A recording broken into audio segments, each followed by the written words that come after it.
Good morning, Real Housewives fans. Today we're going to be talking about the Real Housewives of New York, the new reboot, if you will, RHONY. We have a lot to talk about from this week's episode, so we're going to break all of that down. Of course, everything in this video is alleged. Go ahead and hit that like button. It actually really makes a difference with videos on YouTube. If you hit the like button, it helps us get that video out into the algorithm. And then, of course, make sure that you guys are commenting your opinions, letting me know what your thoughts are, and letting me know, we have some serious characters, if you will, on the reboot. And they're talking about some deep things, but also there's sex lies and two truths and a lie, and they all tell about their sex life. It's great. It was a crazy episode. I'm surprised it's not getting more attention. But regardless, everything in this video is alleged. I'm not going to play my disclaimer for you. Let's get into this, okay? First of all, we didn't have Brynn in last week's episode. We have her this week. Um, I think I told you guys a little bit about her before. I do a podcast with NYC Gal Out, and we drop usually a RHONY review on Wednesdays on her podcast. So you guys should definitely check that out. But we're gonna do one here today for you guys as well. Well, I am for you guys. Just a little bit of a recap. The ladies are in the Hamptons. They're actually staying at Erin's house in Sac Harbor, which is a very elevated place to stay in the Hamptons. The Hamptons are elevated, but Sac Harbor is elevated as well. But when Brynn arrives, she says, "Well, it's not the south side of the Hamptons, but it'll do." Girl, bye. And I think even she is being sarcastic. Like the audience is likely picking up on the fact that has to be being sarcastic, right? Because we know that she came from Indiana, and she moved to California, and she actually lived with Lisa Vanderpump. She was Pandora's friend. They gave her a Range Rover to drive, and this is all from her own account. So Brynn has thus far been pretty humble when we see her interviewed out and about, and when she interviewed at the premiere. I don't know if like this snobby that we see a little bit here and there is like just for the camera, and it's kind of obvious, but not. She does a good job of it, I think. Um, and then we have Jenna Lyons. She is staying at Erin's house, but she left the first night. The ladies were a little huffy puffy about it because she kind of did an Irish goodbye. She didn't tell anyone. She just left. She has a house a couple of minutes down the road. And as I said before in another episode, anyone that has, if you were going on a girls' trip, but you own your own home and it's only 10 minutes down the road, and if you're not drinking, you're going to want to go and sleep in your own bed in your own home. And that's just how it is. I know that there was an episode on the Real Housewives of Beverly Hills, if you guys remember. And I think all of the ladies went to Teddy's house, her beach house to stay. And Erica actually left and went and got a hotel room. So she's so uncomfortable. She won't even stay in people's homes regardless. She'll go get a hotel room. And the ladies were upset with her too. Now, Brynn is a little huffy puffy because she says that she was crucified for not for canceling dinner plans because she didn't want to go to the restaurant that they were going to. But really, she wasn't crucified. And Erin even says, like, I like Jenna. Jenna apologized immediately. Like, I didn't hear from you for 2 weeks, Brynn. I had to find out on Instagram. Don't come at me with your bullshit. She didn't say that part. But. So, anyways, the best part of the episode is the ladies playing two truths and one lie. It's the best part of the episode because they are talking about sex. And they start, and it definitely does feel a little produced. Like, Erin is sort of the Kyle of the group, right? She's sort of, I feel like she is taking it on. And she's carrying the load thus far. She's not letting, and there's not a lot of cracks, but the longer the ladies stay at her home and the more that they complain, it's like you can see, like, you feel like she's kind of keeping everything together. And she's taking it on, and she probably shouldn't do that, right? She's doing good, but I'm just saying, like, this is her first season. Like, you gotta be careful.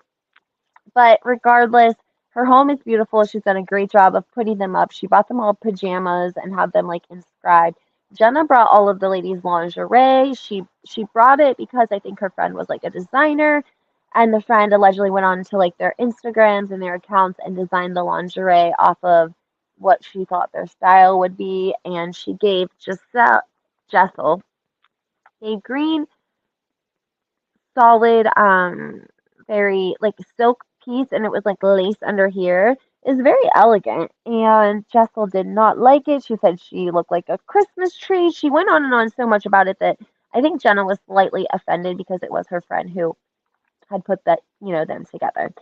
Um, she acknowledges, by the way, that it was wrong. She doesn't really apologize, but she acknowledges it.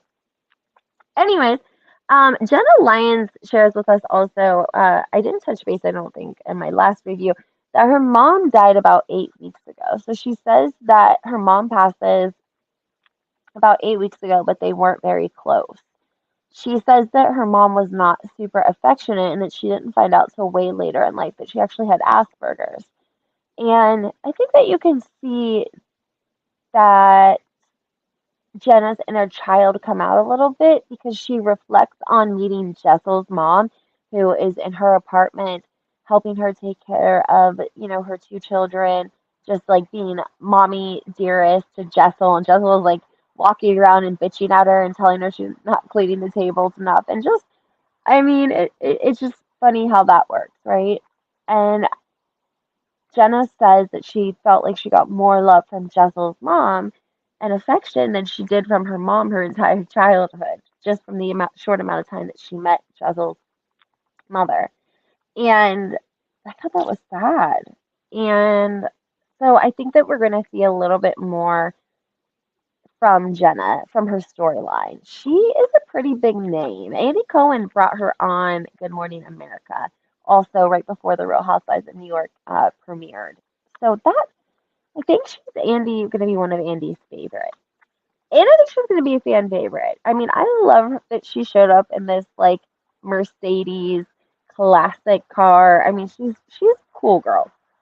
Now, back to the two truths and one lie. Erin starts off the game and she starts off her two truths and one lie with sexual questions, right? Like, she starts off with questions. Sorry, I literally just had like I have an appointment on Thursday that popped into my head this very second. She talks about her sex life, and I'm just gonna give you guys one of the truths that they say because I don't want to give you guys the whole thing. If you haven't watched it, obviously, I should have gave you guys a disclaimer like 10 minutes ago. But Erin says that her lie is that she had sex at a Knicks game, and her truth is that she had sex in a second. I don't know if I can say SVX on here, but that's one of her truths. And it goes so far as to say that she is in a confessional and the producer was like, "Does your husband know?" And so she calls her husband on speakerphone and says, "Hey babe, did I ever tell you that I had SEX in a senator's office once?" And he's like, the kids are in the car. Yeah. Oh, that's funny to me. I'm sorry. I was like, ooh, but it did feel a little bit produced. Okay. And then we have Brynn. Brynn does all three of her two truths and lies. She's like, I reverse cowgirled a famous football player. I reverse cowgirled a football player. Just a regular one, not a famous one. And I reverse cowboyed a famous person. That was what it was. Literally, that was her three. So I don't even remember what her truth and her lie was because obviously she reversed cowgirls, whomever it is that she's with.